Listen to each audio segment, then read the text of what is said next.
शादीशुदा लोगों के लिए एक बड़ी सीख। ये कहानी मेरे एक दोस्त की है। उसका नाम सुमित है।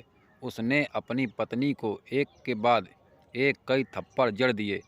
हमेशा हर सिचुएशन को शांति से हैंडल करने वाली पत्नी भी इस बार इतनी अशांत हो उठी कि उसने अपनी चप्पल ही निकाल कर पति की ओर फेंक दी। चप्पल पति के बालों को छूते हुए निकल गई। ये किस्सा यहीं पर ख़त्म हो सकता था, मगर पति ने इसे अपनी मर्दानगी का विषय बना लिया और बात बंद से बदतर होती चली गई।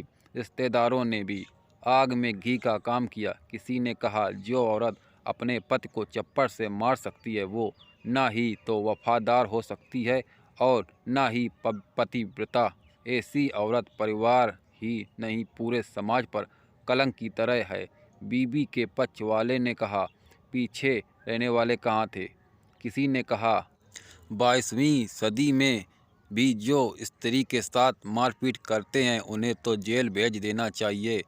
तो कोई कहता, जरूर उसको कोई और पसंद आ गई होगी इसलिए अब पत्नी से मारपीट करने लगा है। बात कोर्ट तक पहुंच गई। दोनों पक्षों ने एक दूसरे के खिलाफ केस फाइल कर दिया। पति ने चरित्रहीन होने का तो पत्नी ने दहेज और शारीरिक उत्पीड़न का आरोप लगाया। 2 वर्षों से अधिक समय के लिए केस चला था। इन 2 वर्षों के दौरान दोनों पति पत्नी अलग अलग रहे थे।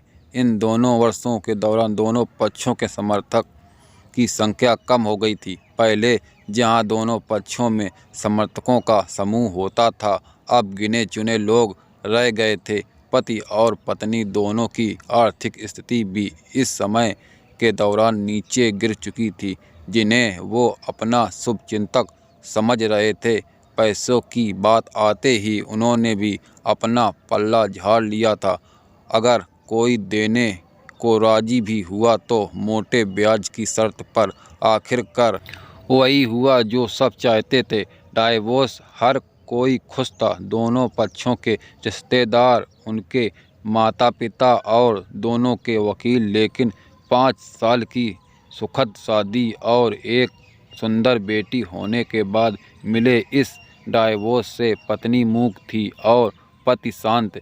शायद ये एक इत्तेफाक ही था कि इस खुशी को मनाने के लिए दोनों पक्ष के लोग एक ही चाय की टपरी पर बैठे आमने सामने।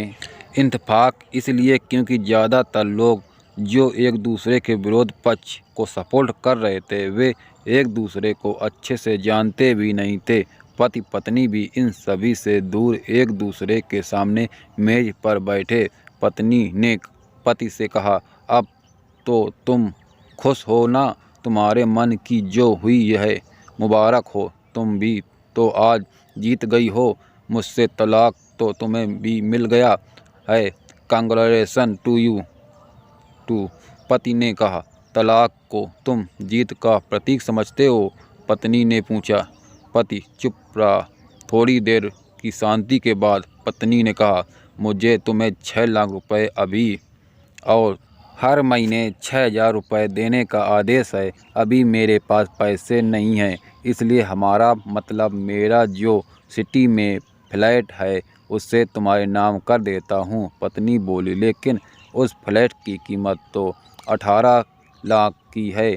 हाँ, लेकिन हमारी बेटी तुम्हारे साथ है और आगे जाके उसके खर्चे भी बढ़ेंगे, तुम्हें थोड़ी आसानी होगी। पति ने कहा, नहीं नहीं, मुझे सिर्फ 6 लाख ही देना और तुम हर महीने 5,000 तो देने ही वाले हो। मैं मैनेज कर लूँगी।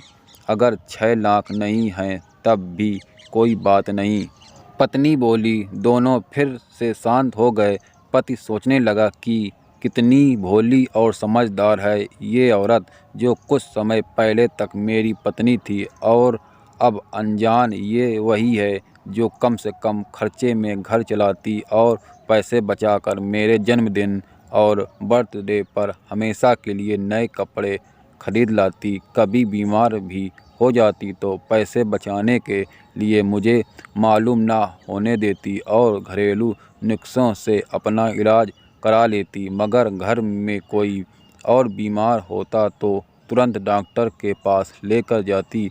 मेरी ही मति मारी गई थी। मैं ही अपनी झूठी मर्दानगी के चक्कर में इतनी बड़ी गलती कर बैठा। पत्नी के दिमाग में भी उथल पुथल चल रही थी। अभी भी वैसा का वैसा ही है। पहले भी खुद से ज़्यादा हमारे बारे में सोचता था और अब भी वही कर रहा है।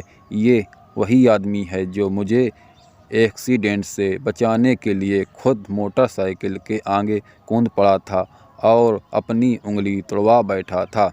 पता नहीं कौन सी मनहूस घड़ी में ये झगड़ा कर बैठी। पति ने मौन तोड़ते हुए पूछा, अब तुम्हारे कमर का दर्द कैसा है? ज़्यादा तकलीफ तो नहीं होती? पत्नी हल्का सा मुस्कुराई और बोली, अभी भी होता है। अब तो पेट में भी क्रैम्स उठते हैं, वो तो होगा ही।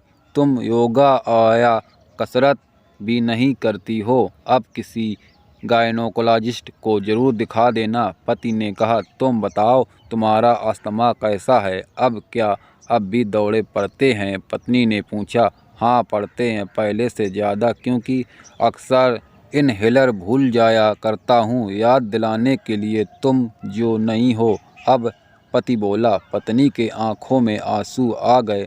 वो बोली, तुम्हें मेरे चरित्र पर सवाल नहीं उठाने चाहिए थे तो ये परिस्थिति आती ही नहीं। हाँ मैं जानता हूँ तुम बहुत अच्छी हो।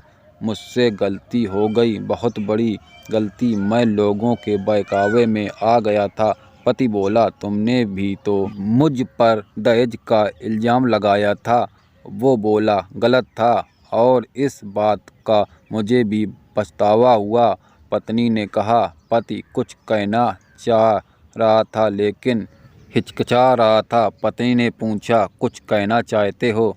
वो बोला, क्या सब पहले जैसा नहीं हो सकता? क्या मतलब? पत्नी बोली, क्या मतलब? पत्नी बोली, मतलब कि हम फिर से पहले की तरह पति पत्नी बनकर सच्चे दोस्त बनकर नहीं रह सकते?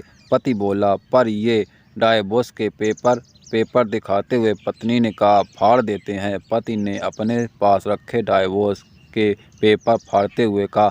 पत्नी ने भी अपने पास रखे पेपर फाड़ दिए। सभी हैरान थे। वकील, रिश्तेदार और माँ बाप, पति पत्नी दोनों एक दूसरे के हाथ में हाथ पकड़े अपने घर की तरफ चले गए।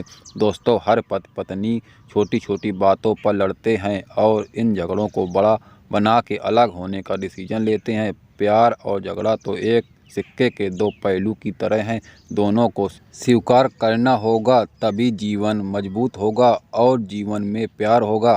दोस्तों, ये स्टोरी कैसी लगी कमेंट करके बताइए। वीडियो अच्छा लगा तो वीडियो लाइक कर, चैनल परिवार चैनल सब्सक्राइब कर। मिलते हैं किसी नेक्स्ट वीडियो में। तब तक बाय बाय।